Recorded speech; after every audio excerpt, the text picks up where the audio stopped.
Hey guys, AuspiciousAussie here, and welcome to episode 28 of the San Marino Challenge. Now, today's episode is going to be a big game against Parma. As you can see, if we go into the league table here, we're currently sitting in second position, which I think is definitely above expectations from me personally when starting in Serie B this season. I do think our team is strong enough. Well, I thought we were strong enough for mid-table, possibly. Obviously, the goal was to avoid relegation. However, we find ourselves in this position. We're in second, 2 points behind Bologna, who are on top. Today we're versing Parma, who are in fifth place. They are only 4 points behind us, so it's very close between the top 5 or 6 teams. Navarra could essentially go up into third place with a win as they have a game in hand. So, yeah, there are a few things that have gone really well for us this season, and there are a few things that haven't gone too well for us. And I say that because, yeah, we've lost against the teams coming last, and we've beaten the teams coming first. So it's been a really weird season so far. Anyways, of course, the previous episode was the 1-1 draw with Crotone. We followed that up with a 2-1 victory over Navarra. As you can see, Ambro and Boudin getting the goals for us. However, they equalised in the 85th minute through Rivas. And Boudin, luckily, I thought the game was over. I thought it was going to be another 1-1 draw. Boudin, in the 89th minute, managed to get the winner and give us all 3 points. And of course, Navarra, they're the team that we lost to 2 episodes ago in the Serie C Super Cup. So it was nice to get a little bit of revenge there, as it did kind of look like it was going to be a draw.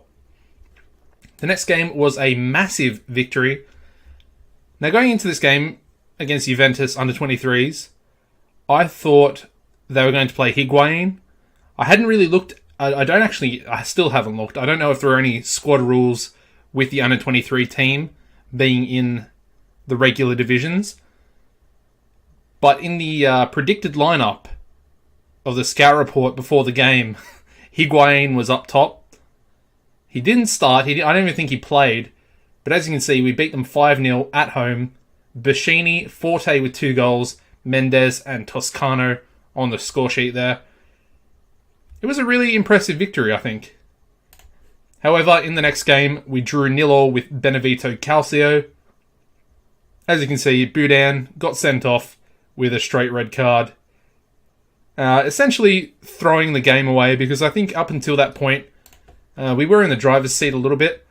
And then he got sent off, and I didn't really know what to do with the tactic.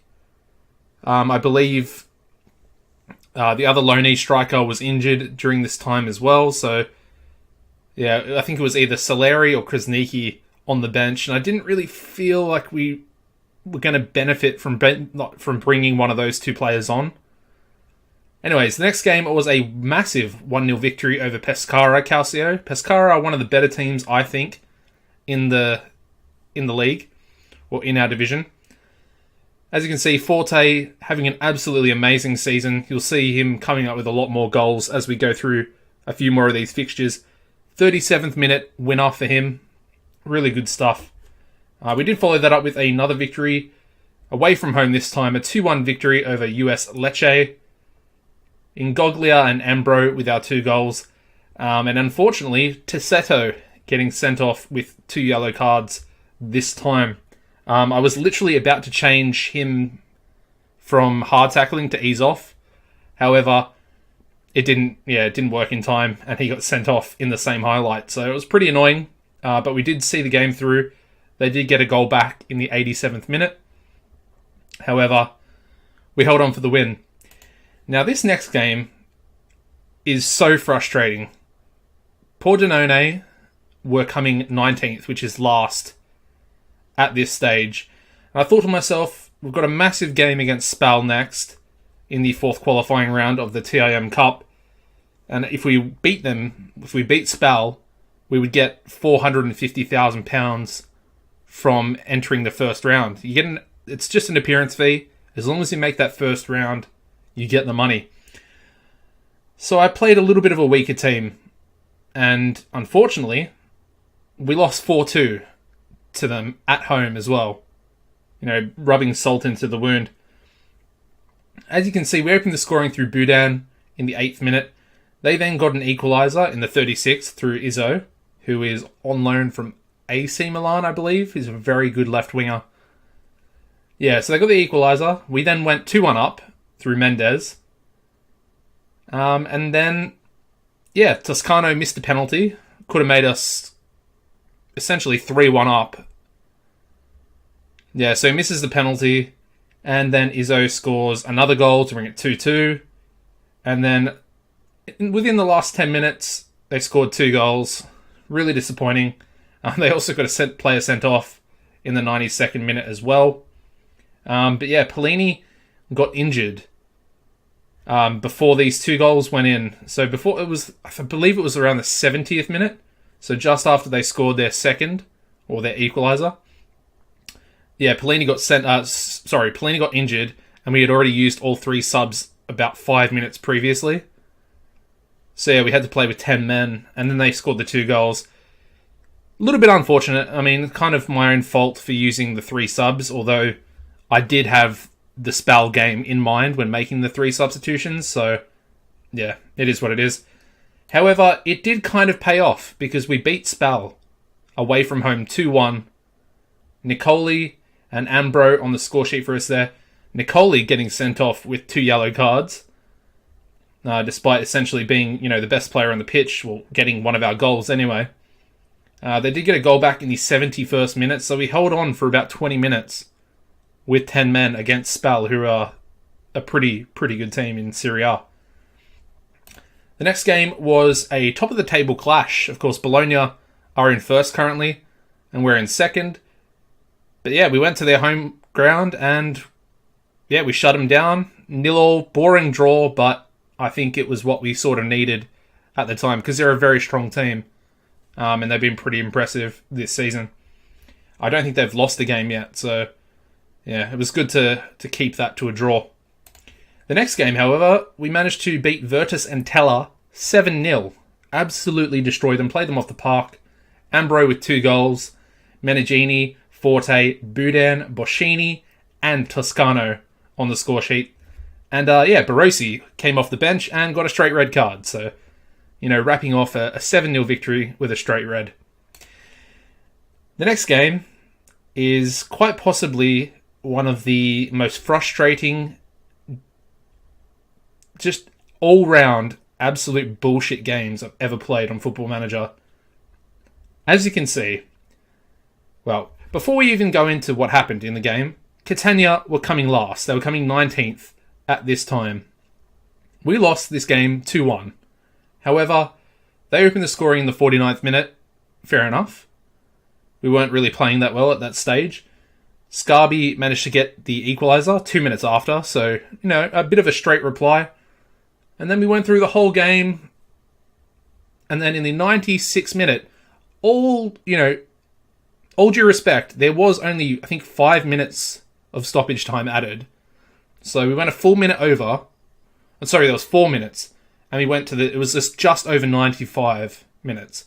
It says 96, obviously, but it was they call it the 96th minute, but it was 95.01 or 02 or something. Yeah, and they get the winner. Oh, I can't even begin to tell you how angry I was when this happened, because I think if we won this game, we would have gone top. And yeah, that happened. Last place, losing in stoppage time over an allotted amount is just, I don't know, it's infuriating. It really is. Anyways, we bounced back against Verona, Hellas Verona. 4-0 victory at home. Forte, as you can see, with a hat-trick.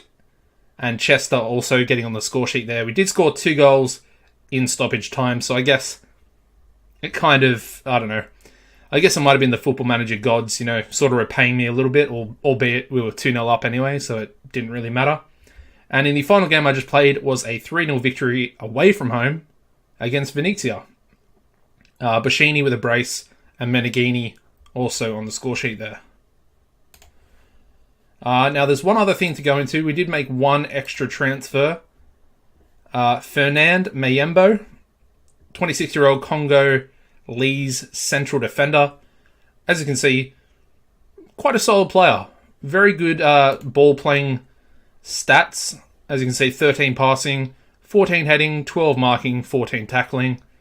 Somewhat good positioning there as well, and obviously 16 strength, 13 pace, and 14 jumping is exactly what you sort of need in a central defender. He hasn't really gone straight into the team. However, he has played a couple of games. I think he had his first start last game. So yeah, and he played pretty well. Now, today's lineup against Parma, we're going to go with... Yeah, I think we're going to go with this team. So in goals, we're going to go with Ingvarsen. Right back, Meneghini. The two centre-backs are going to be Scarbi and Ingoglia. Left back will be Mendes. Toscano will start as our defensive midfielder.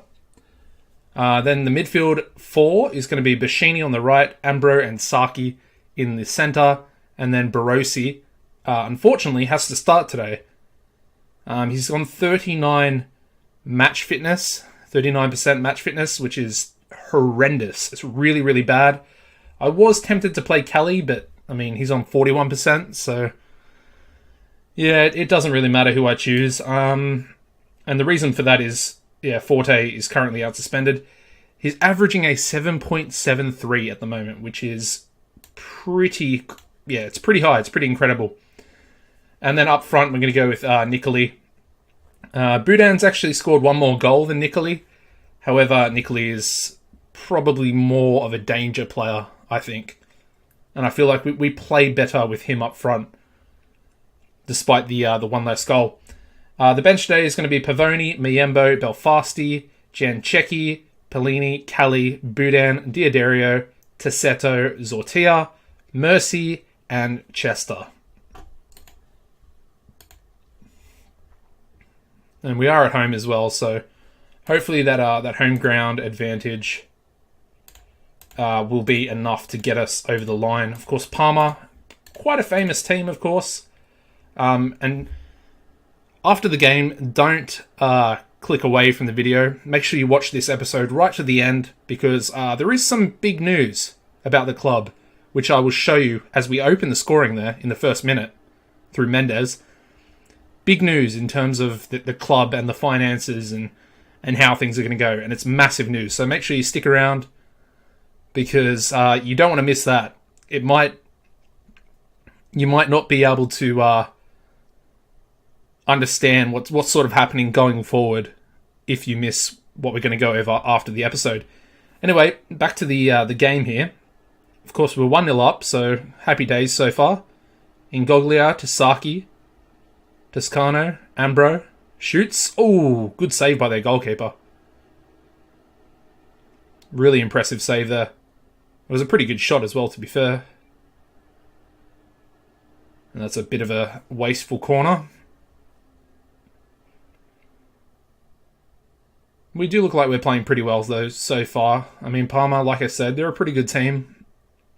Of course, some other Football Manager YouTubers have had quite successful series with Parma. Of course, the whole drama, Parma drama, the whole drama that they went through a couple of years ago. Alright, so Saki's picked up an injury there as well, so I think we'll take him off. And we'll bring Tessetto on, I think. I think that's probably the way to go. And we also need to take Nicoli off his hard tackling. Alright, let's start the second half. We are still 1-0 up, of course, but we need to try and find that second goal. Ambro does steal the ball off the kickoff. Nicoli is just behind him, unfortunately. That could have been a nice little goal straight off the... oh, God. Another injury. Alright, Barossi. I mean, I'm not really too fussed about Barossi. He hasn't performed well. Neither has Kelly when given the chance. Although I think I've given Kelly much less of a, less of opportunity compared. Oh man, what is going on? That should have been an easy shot there. players look a little bit sluggish, look a little bit slow on the ball. Ambro with the corner. Well, with the short corner. Nicoli, can he shoot? No, he can't. This is what I'm talking about. He looked really slow on the ball there. We're going to make a sub. We only have one sub left. It's either Nicoli or Bashini.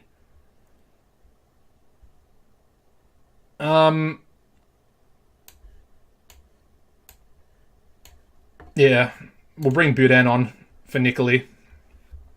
Only because he's on a yellow card. Otherwise, I think I would have brought Chester on. And one other thing I want to do, actually, is we'll change the striker role back to tackle harder. And they're going to get an equaliser, and they do. Okay, then. Well, that puts a bit of... that's really frustrating, actually. Come on, boys. Pick it up. Ambro. See, they're just not playing too well today. Toscano. They looked alright in the first half, but... Again, it's giving the ball away really wastefully. It's kind of frustrating. And Parma are on the counter-attack. They got... Ooh, that should have been a goal. If he squared that, that would have been an easy tap-in. I think we got really lucky there. I'm just going to tell the boys to push forward. Hopefully they'll respond to that. No, they're all frustrated. Bashini's on a yellow card, so is Deseto, so we're going to have to change that. Bashini's just played absolutely dreadful today. What's he on? A 6.3 for him. That's pretty bad. Come on, boys. Last kick of the game. Deseto to Cali. Deseto. Shoot, son. Somebody shoot. Ambro. Ambro! Get in there. The only player that I would expect to score from that position is Ambro. And he's done it. I guess I can't really complain about the Catania game now because we have scored the late goal in the 95th minute against Parma. So, Parma, I know how you feel. I know how you feel. It's harsh. Yes! Come on, boys. That's an impressive win. They had one shot. I mean, to be fair, we shouldn't have lost the game. Or, sorry, drawn the game with one shot on target against us and one goal. Super happy to get the 3 points there. That's a big 3 points. I mean, who knows what's going to happen for the rest of the season, but honestly, I mean, is it too soon to say promotion already in our first season in Serie B? Anyways, of course, I mentioned previously, Brossi's out for 4 weeks and Saki's out for 3 days, that we had some news. Now, if I go back, I'm going to have to try and find it because I don't know exactly where it is. Here it is. Consortium targets San Marino Calcio takeover. As you can see, the Cesena-based consortium led by business tycoon Manuel Sacamandi is reported to have stated that he intends to invest upwards of $650K to the club, or in the club. The San Marino board is obviously, they place a transfer embargo against us until the rumours or until the outcome has been resolved. Now, this doesn't mean that the takeover's happened. However, it is a possibility. These things do quite often fail to go through. However, this is awesome. This is much, much needed. Of course, our dire financial situation. 829,000 in the red. We need this takeover. And Business Tycoon, I guess, I'm not sure if that's like an underwritten, or if it's a front end. I honestly have no idea about sugar daddies and all that type of stuff, in terms of takeovers and whatnot. But I assume that this would be some sort of sugar daddy owner. Maybe I'm wrong. If you know, leave a comment, and I'll respond to it, of course. But yeah, that has happened. We're currently in the embargo. I will let you know, with what happens in regards to that. However, if you look at the league table, we're currently top at the moment. Albeit, Bologna have a game in hand. So, yeah, really good stuff. As far as the next episode goes, I am planning on doing the TIM Cup first round away to Napoli. I think that's a massive game. Like I said, we get 450,000 from it as well, which would be really good for the club. We need it. We essentially need to beat them and get into the next round because you get another 450,000.